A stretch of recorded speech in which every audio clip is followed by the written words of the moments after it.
Vamos a tener la alegría de tener esta breve entrevista con la profesora Esther Borrego, profesora titular de Filología Hispánica de la Universidad Complutense, además de madre de familia de tres niñas. Es la tercera conferencia de este ciclo que hemos preparado para el 5º centenario del nacimiento del Caballero de Gracia. Se va a centrar en la literatura del siglo de oro y del romanticismo, pero antes será oportuno que nos cuente otras impresiones que ella ha tenido al meterse en la figura del Caballero de Gracia. Bueno, muchísimas gracias, don Juan. Para mí ha sido un placer que contaran conmigo para dar esta conferencia en la que disfruté muchísimo dándola y también investigando. Yo soy especialista en teatro del siglo de oro y en literatura del siglo de oro. Y bueno, pues he trabajado muchas figuras históricas y literarias, y he trabajado la proyección de la persona y de la figura literaria, en su caso, pues como puede ser Don Quijote o Don Juan Tenorio, a lo largo del tiempo, sobre todo entre el periodo que comprende el siglo XVI, primer siglo de oro, y el romanticismo. Entonces yo me planteé al Caballero de Gracia pues como una figura histórica más, y me planteé pues conocerle, ir a los testimonios. Lo que hice fue trabajar con rigor, como tenemos que hacer todos los filólogos, y buscar toda esa documentación en torno a él. Me ayudaron mucho las biografías que estaban publicadas, algunas actualizadas, otras no, y luego también yo por mi cuenta busqué pues toda la relación con la literatura, y sinceramente me llamó muchísimo la atención la unanimidad en la figura del caballero. O sea, hay pocas figuras históricas como fue él, porque es una figura histórica, que hayan concitado tanta unanimidad en las virtudes. Esto llama la atención. Incluso los reyes, los nobles, pues siempre hay un ángulo, otro ángulo, una opinión, otra opinión.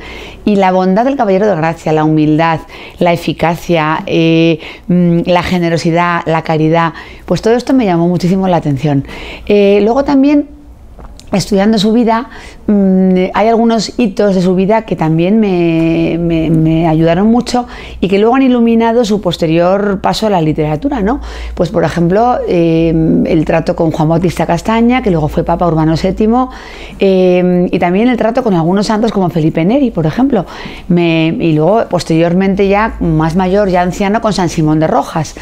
Estos santos le marcaron profundamente, sobre todo San Felipe Neri, en dos aspectos que yo creo que para una persona cristiana son fundamentales, que son la caridad y la devoción a la Eucaristía. Y esto, por ejemplo, se recoge en la primera literatura con Tirso de Molina, y luego ya la posterior leyenda los difumina un poco más para hacer hincapié en otros, pero me llamó la atención sobre todo eso. Es interesante que nos puedas decir, después de estas primeras impresiones que nos acabas de dar, cómo trabajaba en la Nunciatura en España, qué testimonios podemos encontrar de Felipe II o de los papas que hablen de su buena profesionalidad, de su amor a la Iglesia, también de su amor a España, y cómo le gustó tanto este país nuestro hasta el punto de pretender quedarse aquí ya para siempre. Esta pregunta me interesa mucho porque es una etapa de su vida que me descubrió bastantes aspectos de la vida del caballero, de su vida como laico. O sea, me pareció, siendo una persona tan cristiana que terminó su vida como sacerdote, como desde el punto de vista humano, diríamos hoy científico, profesional, fue una persona que fue brillantísima, absolutamente brillante, ¿no? Termina el Concilio de Trento y el Papa manda a Castaña a España hacia 1565. Es muy interesante esta anunciatura porque con Felipe II, cuando instaura la capital en Madrid, es la primera anunciatura estable. Antes los nunциos iban con el rey a todos los sitios y aquí se asientan, digamos que se asientan, y es cuando él dice esa frase tan maravillosa de: oh, qué tierra tan maravillosa donde se alaba y se canta a la Santísima Virgen y a Jesucristo. No estoy hablando textualmente, pero él hace esa alabanza en su testamento y la cuenta, ¿no? Cómo se quería quedar él aquí. Bueno, esta etapa viene con tres personas, entre ellos Castaña, otro Ormaneto, de las que serán luego papas las tres. O sea, para que nos hagamos idea del nivel diplomático, del nivel de esas personas, ¿no? Profesional. Esto que escribió fue totalmente profético porque vino a España y luego dejó una huella maravillosa en las gentes de aquí de España y sobre todo en el rey, que hay en un testimonio de la época se dice que Felipe II contempló con gran disgusto cómo se iba el nuncio con su secretario, ¿no? O sea, como con gran disgusto que se iba. Sí quiero comentar la amistad que tuvo él con el rey y con sus hermanas. Con Felipe II ayudó a varias de sus fundaciones. Felipe II hubo un pleito del caballero contra el presidente del Consejo de Castilla porque él, un poco por su cuenta y desobedeciéndole, fundó el convento, llenó el convento del Carmen de unos religiosos que venían de Italia, y el rey le acabó perdonando por el fruto bueno de sus obras, aunque había desobedecido a la persona que tenía que obedecer. La princesa Juana de Portugal, que fue la fundadora del monasterio de las Descalzas, intercedió ante su hijo, el rey don Sebastián de Portugal, para que le diera el hábito del caballero de gracia, el hábito del caballero de Cristo. La princesa María de Portugal, la emperatriz, fue la que le ayudó a fundar el colegio de huérfanos de Nuestra Señora de Loreto, por la compasión que le daban las niñas y las jóvenes que estaban por las calles, tiradas por las calles, durmiendo, y ante el peligro de que esas niñas pues su inocencia fuera rota pues por las personas que se aprovechaban de ellas, pues fundó eso y le ayudó la princesa María. Y otras muchas más personas. En esta época también conoció ya literatos. Y entonces eso lo hablaré más adelante, pero fue una etapa muy fructífera para él. Fueron unos 9 años, sino unos 8 o 9 años. También hay que contar las idas y las venidas, que tampoco son años exactos, pero que fueron años muy fructíferos en los que él, dejó una huella indeleble, diría yo. Esto que has comentado de lo que Felipe II dijo cuando se tuvieron que ir en Castaña y el caballero, claro, es, como bien sabes, porque a Castaña le nombran nuncio en Venecia en 1572, después de los 7 años que tienen que estar en la nunciatura, ¿no? Y también te quería preguntar, como has hecho alguna alusión a algunas de las fundaciones, que dijeras algo más de otras, como los hospitales, etcétera, para tener una información un poquito más completa, ¿no? Y quizá esto te da pie a meternos en algunas de las virtudes que estaban muy presentes en su vida. Muy bien. Muchas gracias por esta pregunta, porque a mí las fundaciones me llamaron mucho la atención, sobre todo porque se dirigen a dos ángulos, ¿no? Uno, la caridad, la caridad, atender a la gente necesitada, y otro, la devoción a la Eucaristía y la devoción al Estado religioso en general.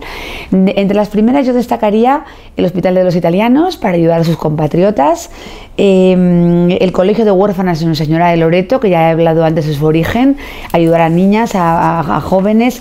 Esto quiero también enlazarlo con la labor que hizo él, una labor muy auténtica y muy valiente, con el tema de las mujeres que en la época se llamaban enamoradas, mujeres de mala vida, mujeres perdidas, se llamaban así. Y él incluso hablaba con ellas, no quería que estuvieran confinadas en unos edificios, en una calle. Y esto luego dio pie a la leyenda, pero hizo una labor muy bonita, incluso instauró la fiesta de la Magdalena, quería que fueran a su iglesia. Esto también me parece algo interesante. Dentro de la caridad pasamos del Colegio de Huérfanas, esta labor que hizo con estas mujeres, al Hospital de Convalecientes, que también esto es algo. El Caballero de Gracia se le rompía el corazón literalmente cuando iba por la calle y veía enfermos que volvían a recaer sencillamente porque no tenían un lugar donde recuperarse de sus enfermedades. Y esta fundación fue muy interesante. Hubo una señora después de la conferencia que me dijo que ella de joven había estado en el Hospital de Convalecientes, o sea que este hospital duró muchos años, ¿no? Bueno, y luego ya de las fundaciones ya más de devoción, hay que hablar de la Real Congregación de las Monjas Descalzas de San Francisco, a las que cedió una gran parte de su casa, a las que dejó encomendadas el cuidado de su iglesia, la devoción al sacramento, y que fueron unas monjas que estaban instaladas en la Plaza de la Cebada, cuya superiora era una noble, María de Ayala, que se llamaba María de San Pablo, y estas monjas dejaron todo por venirse a instaurar su convento y su vida contemplativa en la misma iglesia, en la misma casa que el caballero.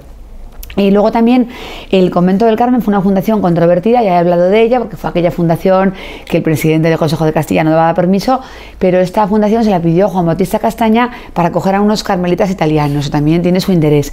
Esta fundación hoy día ha desaparecido, pero ha prevalecido la Iglesia del Carmen, que ustedes la conocerán, que está cerca de la Puerta del Sol. Sin embargo, la niña de sus ojos fue la Real Congregación de Esclavos del Santísimo Sacramento, creada entre 1587 y 1593. Y no se sabe fecha exacta porque los documentos de la época dicen que fueron antes los congregantes que la congregación, de la cantidad de gente que había. Para que se hagan ustedes una idea, esta congregación llegó a reunir en su seno 2.000 personas, que para lo que era la demografía en Madrid en la época es muchísimas, es un número altísimo de personas. Pertenecieron a ella nobles como Isabel Clara Eugenia, como Felipe III, como duques, condes de la época, que me ahorro los nombres para no hacerlo muy largo. Pertenecieron literatos como Lope de Vega, otros tantos, ¿no? Gabriel Bocángel, Agustín Moreto, tal. También pertenecieron mujeres, que esto es interesante, ¿no? Porque era una fundación completamente laica. La única finalidad que tenía era acompañar al sacramento, que yo además creo que esta inspiración la tenía guardada desde su juventud en Roma con el ejemplo de Felipe Neri, que también que fundó la devoción al sacramento y la devoción de las 40 horas y las exposiciones. Hizo mucho el santo italiano por esto, y el caballero de Gracia también. Y de hecho hoy tengo entendido que en esta iglesia también hay una devoción eucarística 24, por lo menos durante todo el día, ¿no? Desgraciadamente las iglesias no se pueden dejar abiertas por la noche, pero esto es así. Y bueno, claro, estas fundaciones proceden de una gran virtud. Evidentemente una persona no puede fundar 6, 7 fundaciones de este calibre y de esta trascendencia simplemente por un mero voluntarismo. También él yo pienso que tendría la ayuda de Dios, una gran inteligencia y una gran virtud, yo creo, ¿no? O sea, son una combinación de 3 factores importantes, ¿no?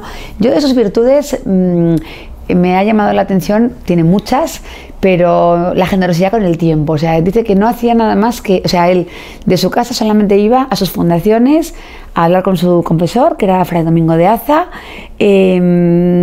a sus fundaciones, a hablar y poco más. O sea, que cuando ya su etapa final, cuando llegó a España ya definitivamente, que tenía ya más de 60 años, hasta su muerte con 102 años, se dedicó esos 40 años de su vida, casi 40 años, no llega a 40, pero casi, se dedica a distribuir su tiempo. Esto me ha llamado la atención porque estamos con el tiempo, hoy día todos están ansiosos de tener tiempo, nos cuesta ceder el tiempo, sobre todo a los demás, estamos siempre con nuestros planning, agenda, nuestro tal, y esta generosidad, este desprendimiento, una persona que podía haber terminado su vida pues con honores, tenía amistades altísimas, pues lo dedica a eso, a los necesitados, a la devoción, a rezar. Hacía 2 horas de oración al día, hizo penitencia durante muchos años, hasta los 96 años, los lunes, miércoles y viernes ayunaba. Bueno, esto es una cosa que me gusta mucho. Otra virtud que ha salido indirectamente en esta entrevista y salió mucho en la conferencia fue la caridad, ¿no? La caridad con los inferiores, enseñándoles, exigiéndoles, la caridad con las personas sufrientes. Y cuando digo sufrientes me refiero a enfermos, a pobres, a personas que padecían todo tipo de necesidad. Cuando he hablado de estas mujeres, ¿no? Cuando hablo de caridad hablo de que se quitaba su propia ropa para dársela a los pobres, que el dinero que tenía, dice la biografía de Alonso de Remón, que lo dividió en 3 apartados, ¿no? El primero, los hospitales, o sea, todo el tema de la caridad. El segundo, su persona, pero esa cantidad era mínima porque era absolutamente modesto, ¿no? Y el otro fue a su iglesia y a la devoción al sacramento, ¿no?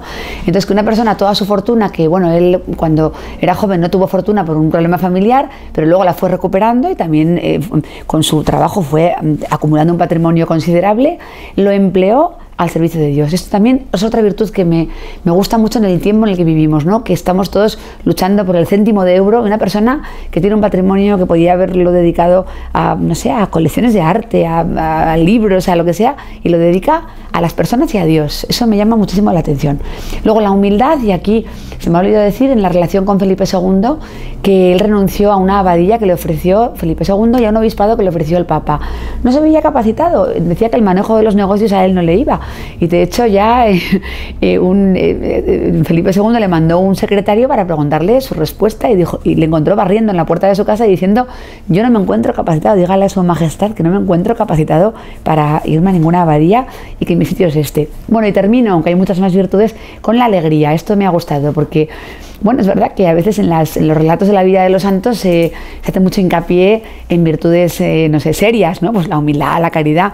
Y hay personas que hablaban del profundo gozo que transmitía, de la alegría con la que recibía y despedía a todos, que tenía un júbilo tal que todo lo que pronunciaba de sus labios se notaba que salía de la abundancia de su corazón. Era una persona que transmitía, o sea, que transmitía, bueno, lo que mucha gente llamaría hoy como un don, como un ángel. Bueno, yo creo que, bueno, yo como soy una profesora, que además soy creyente y lo digo sin reparo, creo que también es el Espíritu Santo el que hablaría por su boca, esa alegría, es un don, ¿no? El del Espíritu Santo, el gozo, si no recuerdo mal.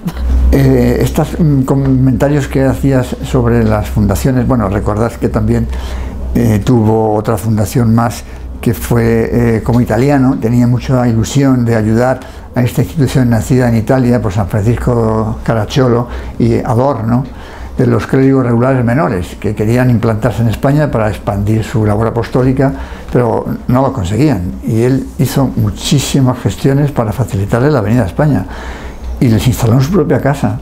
Incluso les había declarado herederos universales de sus bienes, ¿no?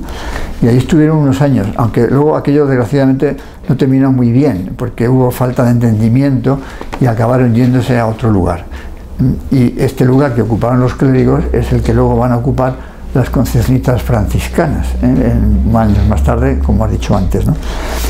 Otra cosa que se me ocurría cuando comentabas su renuncia a algunos de esos honores, como una abadía, etcétera, que ha quedado muy claro en lo que has comentado anteriormente, que era un modo, digamos, humilde y sencillo de decir que no quería honores, no porque no tuviera capacidad, que la había demostrado amplísimamente en multitud de gestiones diplomáticas de mucha trascendencia, incluso otras que no hemos citado. Antes de venir a España, cuando a Castaña le nombran gobernador de algunas ciudades de Perugia y de Umbría, ¿no? Las gestiones más directamente relacionadas con los asuntos civiles, lógicamente las llevaba Jacobo, o sea que su capacidad estaba más que probada, ¿no? Muy bien. Y te quería preguntar si nos puedes decir algún testimonio después de su muerte que avale lo que has ido comentando antes de las virtudes. Sí, Jacobo de Gratis muere en 1619 y a su muerte fue una afluencia de personas durante 12 días, diferentes comunidades, cada día una, incluso al día más de una. Llevaron su predicador de valía y su capilla de música, que esto es muy importante. La capilla de música de una comunidad no es algo banal, solo tenían capilla de música comunidades de relevancia en Madrid. Esto yo lo he estudiado en otras investigaciones que he hecho. Entonces, que a su sepelio y sus funerales y sus exequias duraran tantos días, esto ya es un signo de que su fama de santidad, vamos a llamarlo fama de santidad, yo no me quiero adelantar a ningún juicio de la Iglesia, por supuesto, era evidente. Alonso Remón cuenta su vida en vida de Jacobo de Gratis, Caballero de Gracia, en un libro que se escribió pues al año de su muerte, al año, 2 años. Bueno, entre que un libro se escribía y se publicaba había unas licencias que podían alargarse, pero vamos, es un libro muy pegado a su muerte. Y él mismo dice: no quiero pasar del relato histórico a la lección moral, pero la lección moral me la han dado la cantidad de personas que me han dejado escritos acerca de él. Y entonces reúne unos 10 poemas, que algunos tienen bastante calidad, a virtudes del caballero recién fallecido, ¿no? O sea, virtudes del caballero. Y además son unos 10 poemas y hay 4 de mujeres, que me llama la atención porque, bueno, pues en esta época no era lo normal que una mujer escribiera, bueno, había mujeres escritoras, pero era como una especie de algo aislado. Sin embargo, el biógrafo, que era un mercedario de mucho prestigio en Madrid, por cierto, Quevedo, que no era nada nada elogioso ni nada fácil de contentar, hablaba maravillas de Alonso Remón, del biógrafo, y lo comparaba incluso con Lope de Vega como dramaturgo y hablaba de su respetabilidad, o sea que también esto me llama la atención, o sea que no fue una hagiografía es la vida de un santo, como usted sabe, no es una hagiografía maravillosa ni exagerada, es más, las hagiografías de la época muchas eran milagros a veces un poco fantasiosos o hechos post-mortem o alrededor de la muerte un poco también, no sé cómo decir, extraordinarios, y sin embargo no hay nada extraordinario en esa biografía, es su vida y lo que las personas dicen. ¿De qué se habla en esas poesías, en esos testimonios? Pues uno es a la renuncia al obispado y la abadía, son unas décimas, otro es unos tercetos a la ecuanimidad del Caballero de Gracia, un soneto al don que supone para la cristiandad madrileña poder conservar el cuerpo del Caballero de Gracia en la iglesia. Luego tenemos otras coplas a la caridad del Caballero de Gracia. Tenemos también una de las monjas franciscanas que vivía en el convento que él cedió para ellas. También habla de la gracia de Dios que supuso dejar ese convento. Bueno, todo eran alabanzas. Hombre, es cierto que en una geografía hay alabanzas, pero luego hablaré de esto cuando usted me pregunte seguro por la literatura. Es que no hay otro testimonio más que este, y a raíz de su muerte pocos personajes históricos han tenido un testimonio tan largo y tan abundante de bondad y de buen hacer como Jacobo de Grati.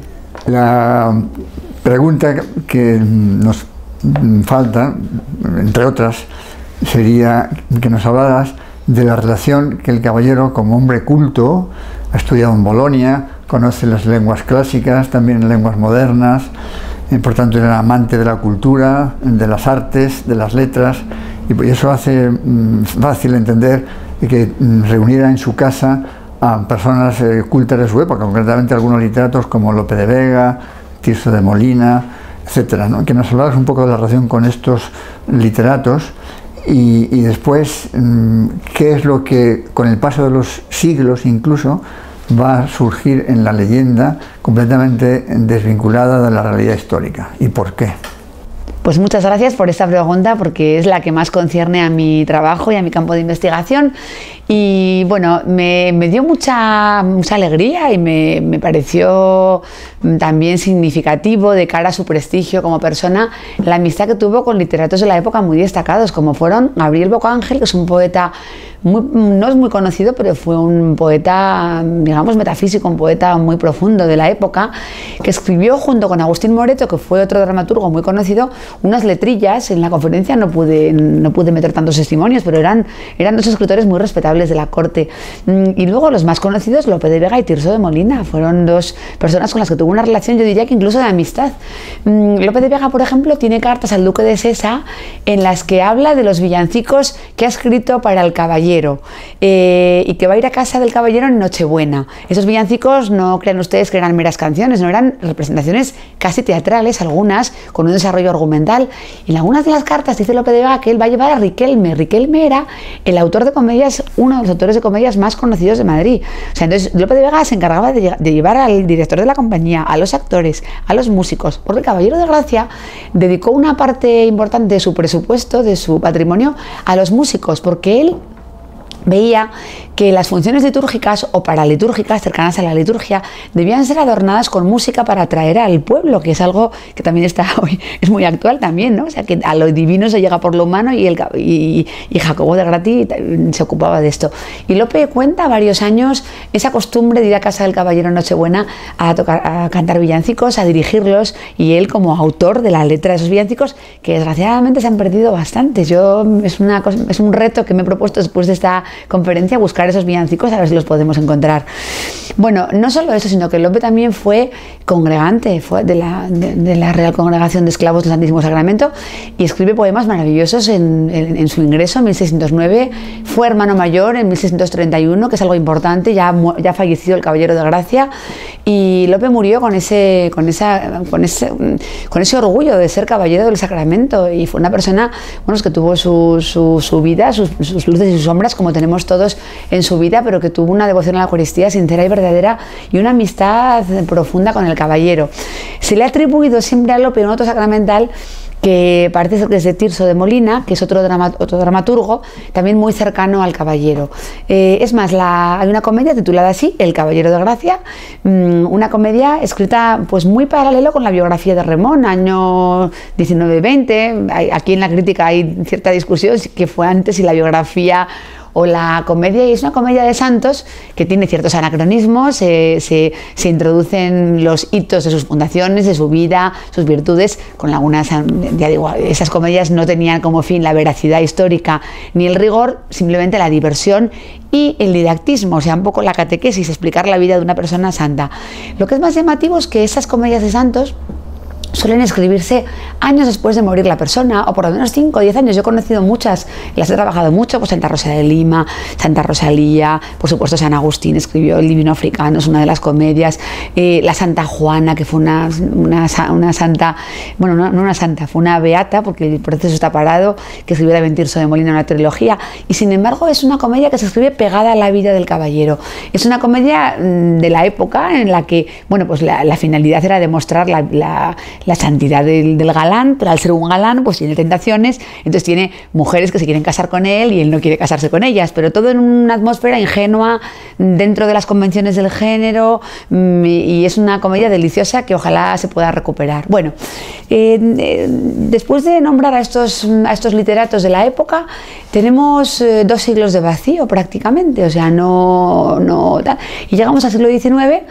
Y la primera obra literaria que aparece sobre el caballero es la historia del monasterio del Caballero de Gracia por Antonio Capmany y Montpalau, que es un militar, diplomático, político, escritor catalán. No se distingue mucho por el rigor en algunas de sus investigaciones, tengo que decirlo, eso es algo común, y escribe una novela, una verdadera novela romántica, folletinesca, sobre Jacobo de Grati, al que nos lo pinta como una persona enfermiza, como una persona obsesionada con las mujeres, para empezar con una mujer casada, él la persigue, la mujer se resiste, al final, para que se hagan ustedes una idea del nivel de invención, al final le da un narcótico para enamorarla. Bueno, en fin, lo que llama la atención es que no hay ningún fundamento histórico para esto. Luego retomaré para cerrar la pregunta que usted me ha hecho.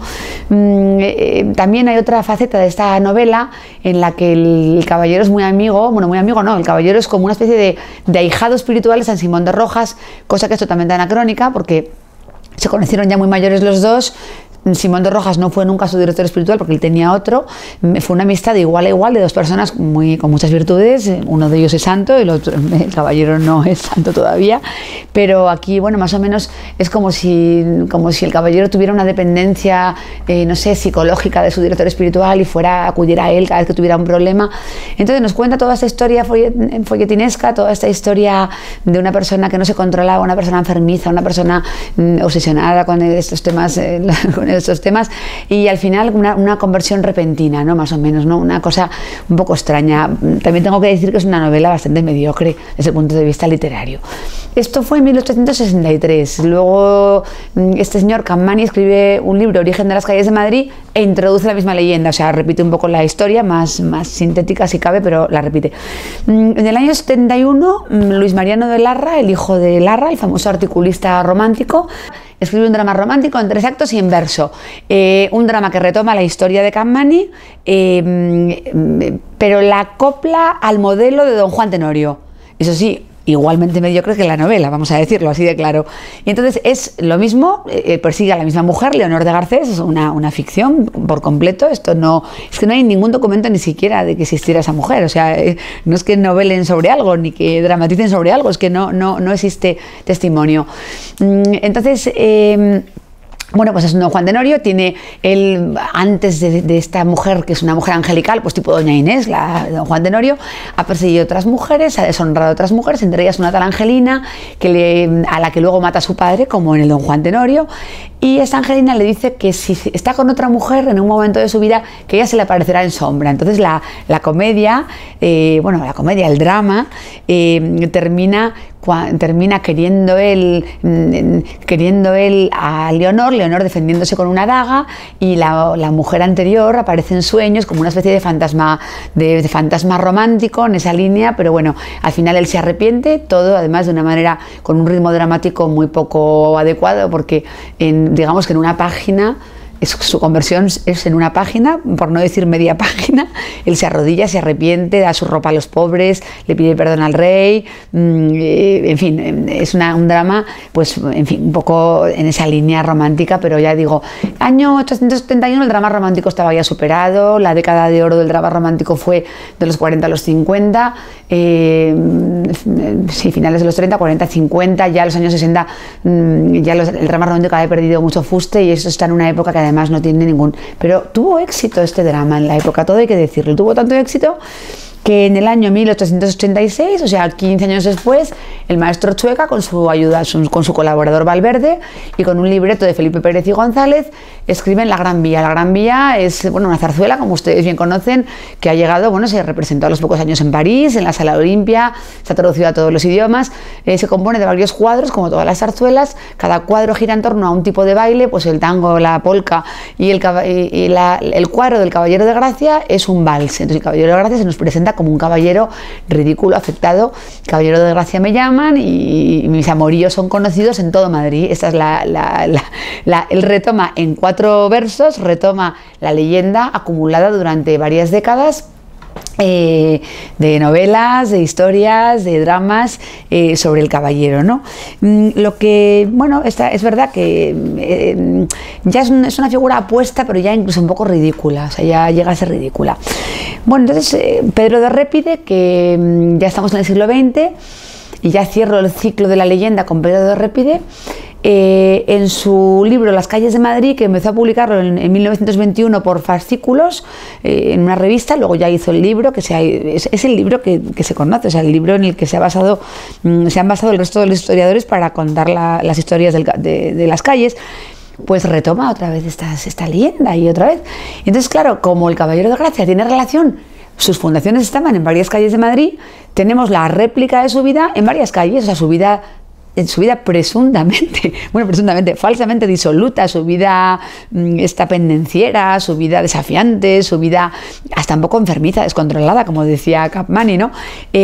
Pues está unida a varias calles, y esto, bueno, pues en fin, yo creo que no se trata, es verdad que son géneros literarios, es verdad, pero al tratarse de una persona real, pues no hace justicia a una persona, eso hay que decirlo también. Yo siempre en la conferencia lo dije, lo digo ahora, no es igual mitificar a Don Quijote, a Don Juan o a la Celestina, que nunca existieron, que mitificar o hacer una leyenda de una persona, pues que incluso, pues no sé, puede incluso las personas que le tienen devoción como creyentes pueden estar incluso planteándose recuperar un proceso de beatificación o lo que sea, ¿no?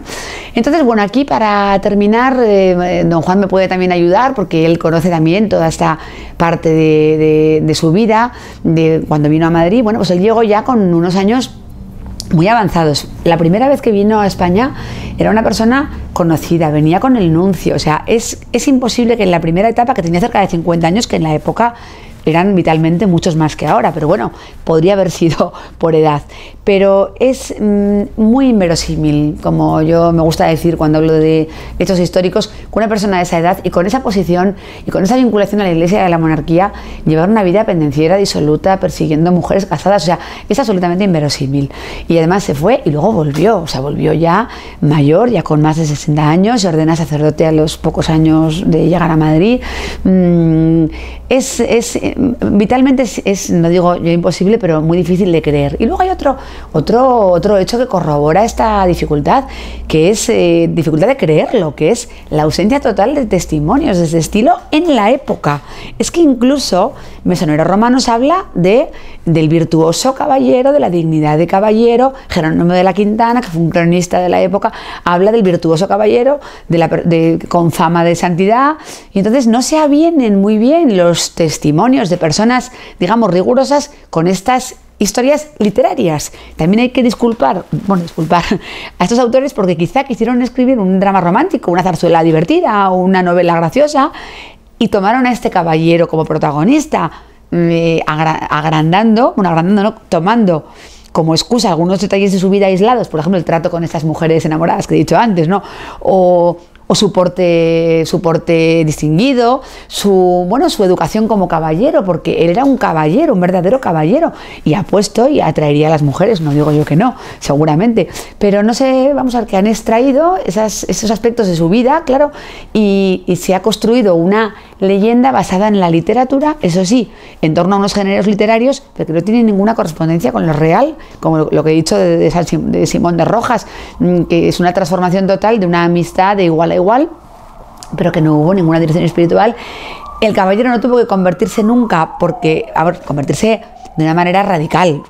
Digo yo que las conversiones, tenemos todos pequeñas conversiones, digo yo, ¿no? Pero él no tuvo que convertirse. Y además, esto de la conversión es muy llamativo, porque las vidas de santos que se convirtieron en vida, que tuvieron una juventud pues alejada de Dios o lo que sea, en las comedias de santos se reflejan siempre. Y esto tengo yo varios ejemplos. Me estoy acordando ahora de San Franco de Sena, que es un santo que Moreto hizo una comedia, que la conversión está perfectamente reflejada, ¿no? en esa obra, ¿no?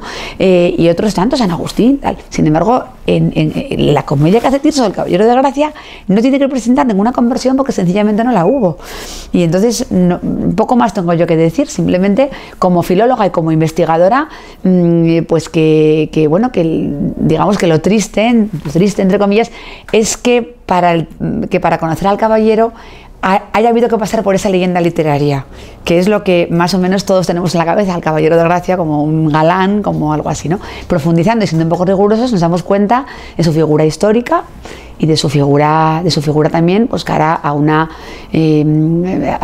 posible beatificación futura, ¿no? Esther, muchísimas gracias por todo lo que nos has comentado, que estoy seguro que a quien lo oiga le va a gustar y le va a ayudar a conocer más a fondo al caballero.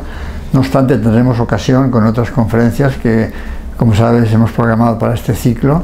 En las siguientes en enero y luego ya en febrero, marzo, etcétera, hasta junio, ¿no? Y lo único que quizá añadiría yo para terminar es que, como también sabes, a los muy pocos años de morir, 1623, con el periodo mínimo imprescindible, San Simón de Rojas promueve el proceso de beatificación, que lo va a llevar adelante el dominico Domingo de Mendoza, y que por circunstancias hasta hoy no suficientemente conocidas, esa documentación se perdió. Estamos haciendo gestiones para encontrarla después del tiempo que ha transcurrido, ¿no? Ha habido incendios, ha habido diversas circunstancias que han podido hacer, en fin, esa pérdida, ¿no? Pero hay que seguir buscando. En cualquier caso, estamos de nuevo en contacto con el Obispado de Madrid para la reanudación de ese proceso, que si Dios quiere seguiremos llevando adelante. Pues muy bien, muchísimas gracias a usted, don Juan, por todo.